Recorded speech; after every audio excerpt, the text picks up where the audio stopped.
I presented this to our assembly, and I was advised to bring this to the departments, and I did. I sent the supporting papers, all the accomplishments of S.P. Lopez, and so on. And the referenda in the different departments showed that there were only 7 who were for Balagtas instead of S.P. Lopez. And yet, when the special meeting that was supposed to be called in this same hall came up, the agenda was changed. So I surmise somebody must have been afraid to do the renaming, or afraid of someone who was supporting another name. No? But anyway, I would like to say that generally speaking, the faculty were all out for S.P. Lopez. So perhaps the student council and the faculty can now join hands, and I don't know, Patrick, what we can do, bring this to the president and the board of regents. So I don't want this to be a Department of English versus Department of Filipino, where the 7 votes objecting came from, because we were all actually under S.P. Lopez. That's also why I would have wanted one faculty member from the Department of English speaking today, because some of our activist faculty were beneficiaries from the liberal mind of S.P. Lopez, meaning when they were being, captured because of their ideologies, S.P. Lopez interfered. So there we see different S.P. Lopez coming from supposedly, a different people thought that we are a reactionary or whatever label the department has been given. But actually, we had S.P. Lopez, we have Joma Season, we have many activists, as well as call them reactionaries. But we were all in this together. Thank you. Okay. Can I just comment? Wasn't S.P. Lopez instrumental in the creation of the Department of Filipino? No? No, sir. We found out that it was there before S.P. Lopez. But he did, for everybody's information, I guess a lot of us know about this, but we have to stress that S.P. Lopez is not anti-Filipino. In fact, he was the first to use Filipino, our, what do you call this, our UP Naming Mahal version. The early version, and which many of the 60s people knew, was UP Beloved, right? But with S.P. Lopez, we had another. We also had the Filipino version, and many other, you might say, written, verbal icons of UP were also done in Filipino with S.P. Lopez. So, in effect, quote-unquote, isinusulog din niya ang Filipino. So, dapat walang awayan dyan, no? Well, since we are at it, let's just say he championed everyone from the highest to the lowest, kahit na mga personnel nakipag-breakfast daw sa mga personnel dun sa executive house. Wala siyang sinisino, wala siyang in other words, it was, well, we can also, of course, have the same relation with our present president. Hindi naman niya, you can go to him anytime. Ako lang nagsasabi, as long as he doesn't have a previous commitment. Pero ganun po siya. So, dapat, bigyan naman natin yung sigurong, I think that is one way of honoring him. And since he came from our college, and since he had this monumental winning essay, a book rather, of essays on literature and society, perhaps it should really be the CAL building that should be named after him. Thank you. Okay, thank you very much. By the way, this centennial celebration for S.P. Lopez was organized under the Office of the President. So President Pascual took a direct hand in making sure this centennial is a success. And also the UP Diliman Chancellor's Office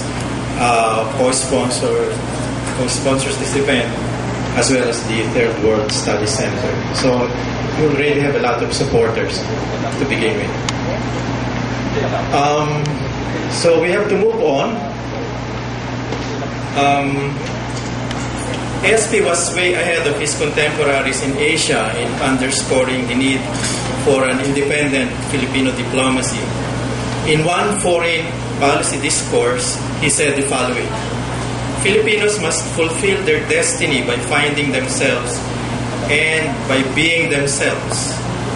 Having regard to the vicissitudes of their history, this is bound to be a difficult task. It will involve loyal acceptance of their responsibilities as Asians and active participation in the life, work, and destiny of Asia. It will require them to abandon the habit of regarding the Western elements of their heritage as things that set them not merely apart from their neighbors, but above them as well. To speak on progressive diplomacy, adopting a global South perspective, is Dr. Teresa Encarnacion Tadem, Professor of Political Science here in UP Diliman. Professor Tadem previously served as Chair of the Department of Political Science and Director of the Third World Study Center. She is currently President of the Philippine Political Science Association. Dr. Tadem?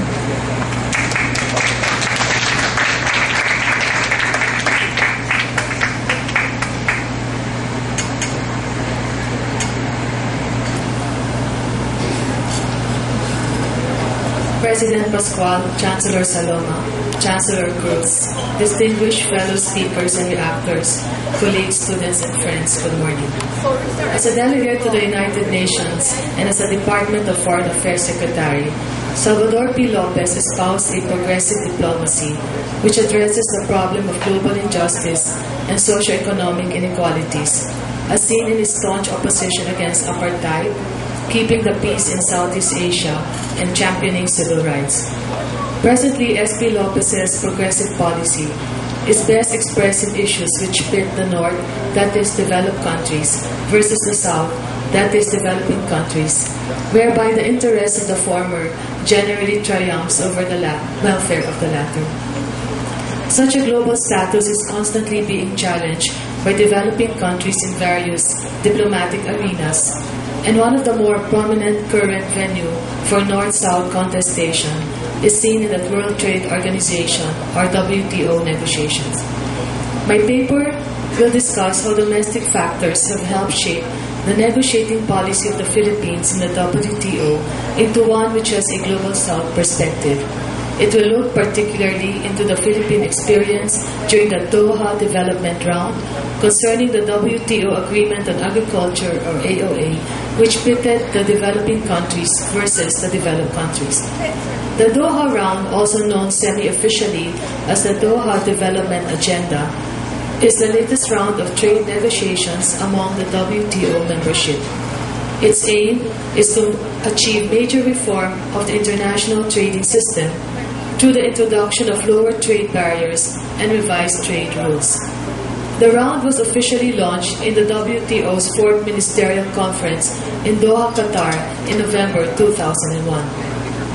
The domestic factors which the paper will highlight are the following. 1 is executive monopoly of the WTO negotiations. 2 is issue-based fragmentation and dispersal of authority. 3 is the autonomy and flexibility of the Philippine WTO negotiator. 4 is the central role of the Department of Agriculture as the lead agency in the WTO negotiations.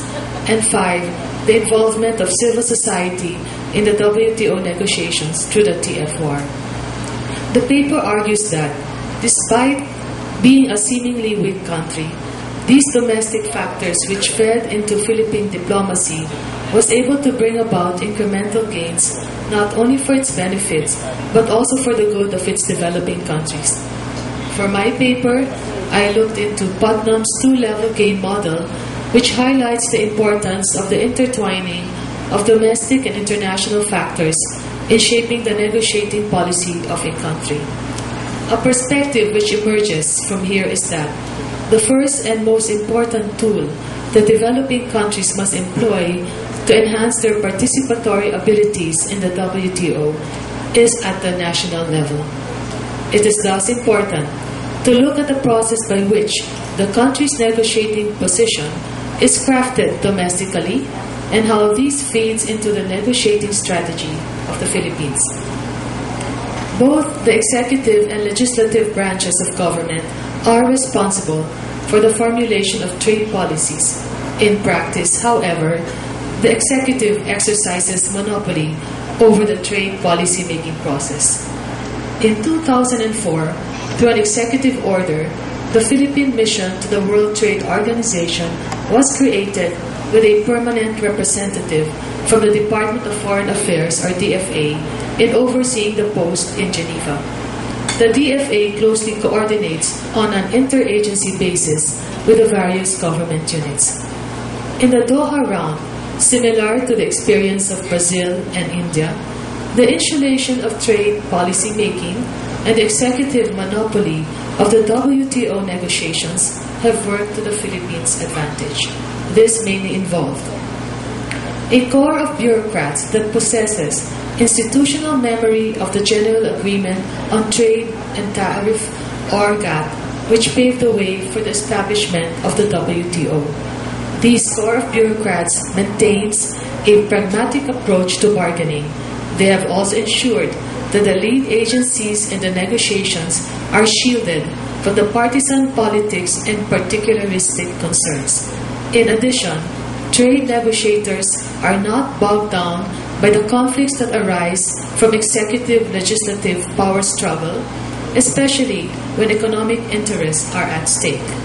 They are thus given the latitude to take up different negotiating strategies, including coalition building with developing countries.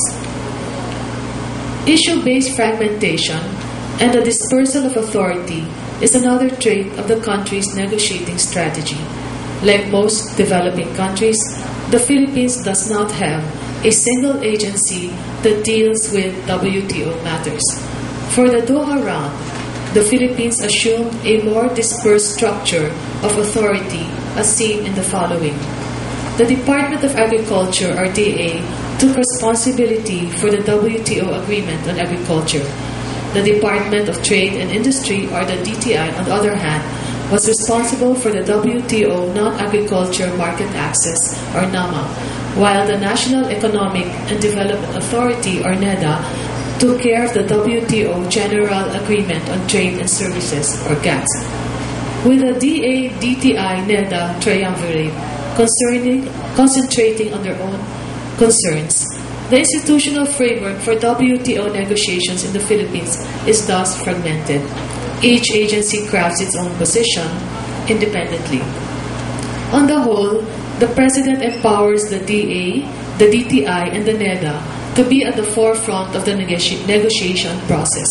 Instructions are framed in broad terms, permitting the agencies to navigate within the fixed parameters.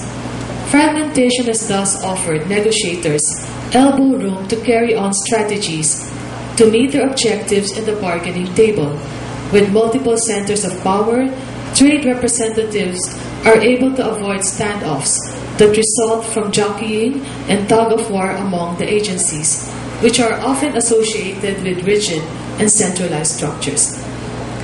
A positive result of this was that the Department of Agriculture personnel, through the Philippines WTO Geneva office, was able to lay the groundwork for the Philippines' collaboration with other developing countries in the Group of 20 or G20 developing countries and the Alliance on Strategic Products and the Special Safeguard Mechanisms, more popularly known as G33.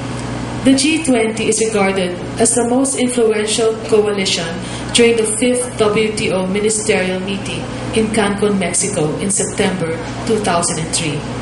It is considered as a one-issue grouping whose central target is the developed countries' agricultural protection. A major objective of the G20 is to remove the subsidies which developed countries give to the producers of their agricultural products. The G33's agenda, on the other hand, is for developing countries to be allowed to self-designate certain strategic products that would not be subjected to tariff reductions or new commitments, and to institute a special safeguard mechanism to protect their domestic markets. Another important trait which factors into the crafting of the WTO negotiating position in the Philippines is the autonomy and flexibility of the Philippine WTO negotiator. Its specific traits are the following. In general, the Philippine President will give her guidance and instructions with regards to the negotiating position, but it is usually the lead agencies like the DTI and the DA who are in the forefront in the negotiation process. It also helps that the President has upheld the positions of the Philippine negotiators, particularly when confronted by the bullying tactics of U.S. representatives. Thus, the flexibility and the autonomy of the DA negotiators is reinforced with their ability to cultivate the Philippine President's unwavering support. This can be attributed to the leadership's recognition that the DA position is strongly supported by the major players in the agricultural sector. The President and the Department of Agriculture secretaries have never repudiated the negotiating position which the DA-WTO negotiators have taken since 1998 on the run-up to the Article 20 negotiation on agriculture and services. This enables the Philippines to give in more to the demands of its domestic constituents rather than the powerful states. Such a stance is very important given the realpolitik of WTO negotiations, where it was observed that in Cancun, the United States and the European Union did not engage in real negotiations on agriculture. They resorted to political maneuvers, which also included the attempt to split the G20 by exploiting the differences in positions of its members. Their inability to negotiate with G20 was perhaps one of the factors that eventually led to the collapse of the Cancun 5th WTO Ministerial Conference. The ones who have taken the lead in the negotiations are usually the deputies of the lead agencies, who through the years have developed the technical expertise and substantive knowledge in WTO negotiations. A result of this is that these WTO negotiators from the Philippines have through the years gained the stature not only nationally but internationally to attain the leadership role of the leadership role of the Philippines with Indonesia in the group of 33.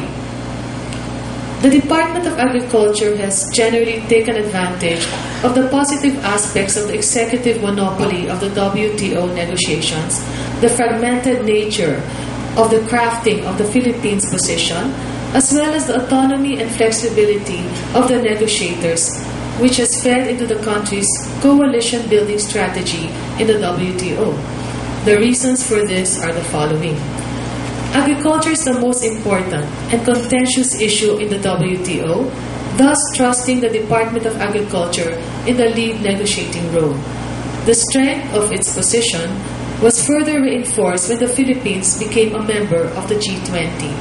What further reinforced the DA position was the support it received externally by the position of the G20 in Cancun, which was one of extreme offense and extreme defense, as it pressed for significantly greater developed country liberalization as a precondition for the meaningful liberalization of the G20 members' own markets.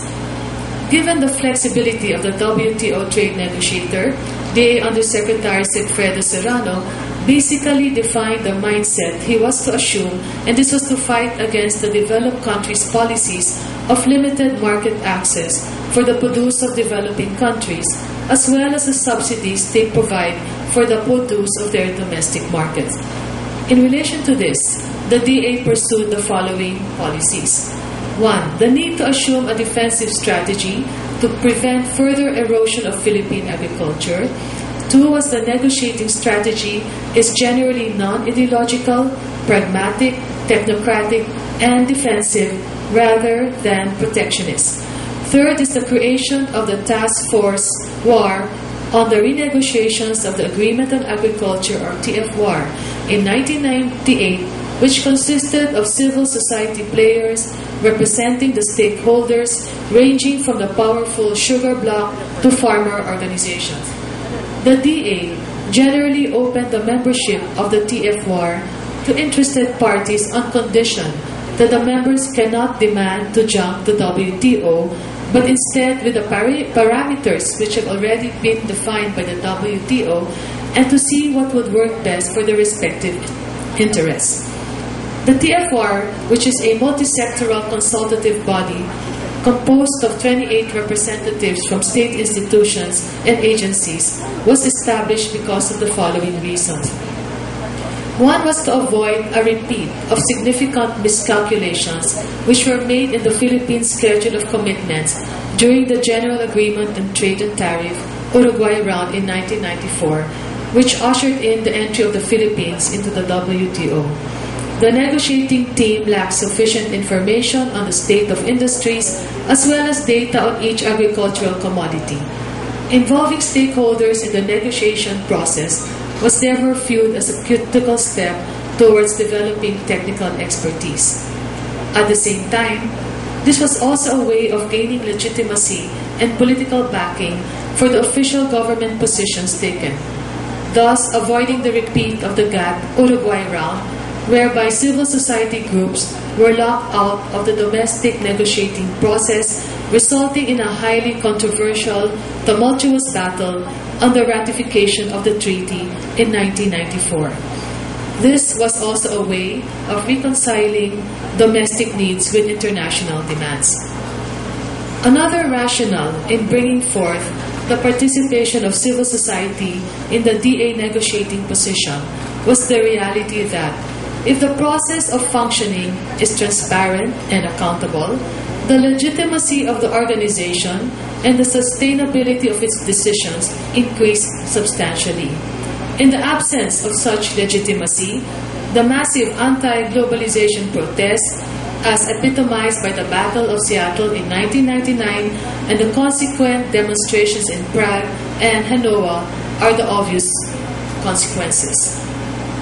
What have been the contribution of the TFWAR in WTO coalition building?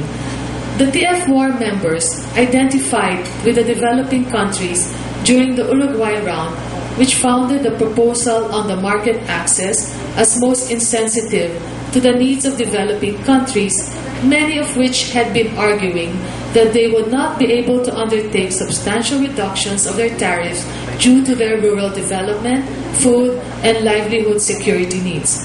This led to the formation of the G20. They also framed the issues of the Philippine position, which is able to present in the coalition blocs like G20 and the G33, where the Philippines is represented. Such a situation gives a chance for civil society to propose with regards to the policy direction of agriculture.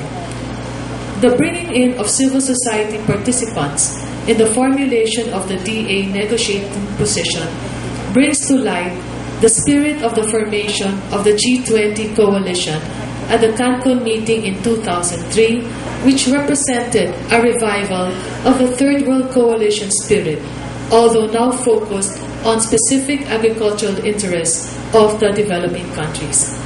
The sentiment brought about in the TFWAR was to strengthen the position of the developing countries vis-a-vis the developed.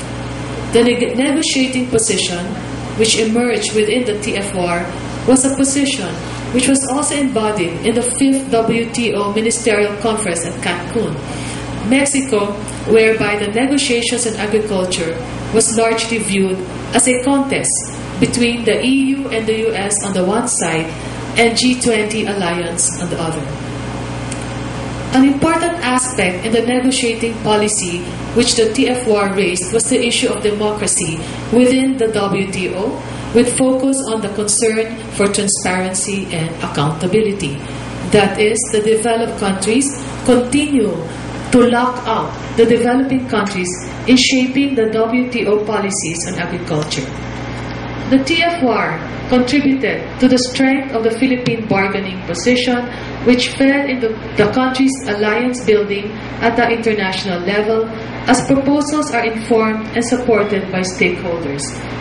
In addition, civil society groups in these councils can disseminate to and persuade their international networks to advocate similar positions to their government, bringing the positions of developing countries closer to each other. As Baracol explains, at the WTO level, the advocacy of developing countries may even be strengthened through a consistent and coherent position around issues of common interest to stakeholders across developing countries, which creates an informal or silent alliance between these same countries when they articulate and advocate their views in Geneva. Despite its resource constraints, the TFR has not only been able to generate coherent instructions, but also propositions that articulate the interests of other developing countries. In fact, the Philippines conducts studies and formulates statements for the G33. The task force has produced at least 5 proposals submitted to the WTO Committee on Agriculture's special session since 1999, none of which has been rejected by the Secretary of Agriculture, the Cabinet, or the President. Undersecretary Sigfredo Serrano, chair of the TFR, recalls that many of the developing countries' blocs, operational concepts of SMD, and even the current negotiations vocabulary owe much to the TFR deliberations. Strategic Special Projects, or SPs, Special Safeguard Mechanisms, or SSM, automatic countervailing, counterbalancing mechanisms, the concept of interlinkage of pillar commitments, among others. The TFR was also aware that even after some improvement in transparency, the problems of attendance and knowledgeable participation continue as far as developing countries with small or no delegations in Geneva are concerned. But there were also external factors which helped it, of which are the following. In terms of developing its expertise in the WTO negotiations, the TFR's negotiating position was held by the generation and sharing of information as seen in the run-up to and during the Cancun ministerial meeting. This was exemplified in particular by the like-minded group under India's leadership. Furthermore, the group also formed stronger negotiated-oriented coalitions such as the G20, which has a strong research base, bringing together knowledge from government institutions as well as the private sector and non-profit NGOs, by which also became a negotiation platform. A recent development which has helped further the technical expertise of the DA negotiating teams is that the WTO Secretariat now provides technical and financial assistance to support various coalition building efforts. The paper has therefore shown the domestic factors which enable the Philippines to pursue a progressive diplomacy with a global South perspective in the WTO. As pointed out in a paper by Risa Bernabe and Sharon Kinsaad, this is quite crucial because at the domestic level, agriculture strikes at the core of the 35 million impoverished peasants. During the ratification of the GATT-Uruguay round in 1994, no policy has generated as much controversy as the provisions on agriculture. The sector continues to make up a very sizable portion of economic output, and for this reason, it is of prime importance in the Philippine government's bargaining strategy in the WTO. As Walden Bellish pointed out, undoubtedly, executive officials, politicians, social movements, and the public have a fervent attachment to agriculture. Compared to industrial goods and services, it is much easier to rally support around the Philippines' official negotiating position. At the same time, agriculture is a concern that ties together developing countries. Although there are nuances in perspectives and policies, the collective agenda of